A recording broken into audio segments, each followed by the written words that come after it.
אז זהו קיר כוח שנעשה לפני כמה שנים, והלקוחות עכשיו רוצים לשנות את הגוונים שלהם. כפי שאתם רואים, הגוונים הם גוונים חמים מאוד. הלקוחות רוצים לשנות את הגוון החם לגוון טיפה יותר קר, אפור. אז המלצתי להם לקחת גוון שהוא אפור חמים, ולא אפור קר. בשביל להשאיר קצת חמימות מהחמימות שהייתה, בשביל שתהיה הרגשה שמחה יותר. אז בעצם גם באפורים יש אפורים שהם קרים, ויש אפורים שהם יותר חמים.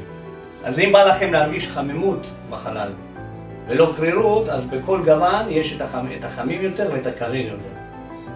אתם רואים, הנה, זה הגוון שבחרנו, שהוא יותר חמים, לעומת הגוונים האפורים יותר. אתם רואים? הנה, תראו את זה שהוא יותר חם, הנה, את זה בחרנו. את זה ואת זה.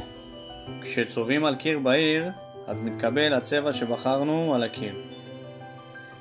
וכשצובעים ישירות על הגוון הכהה, מתקבל גוון אחר, לנו יצא אפור כהה. לכן צבענו אותו בלבן, ואז קיבלנו את הגוון שרצינו.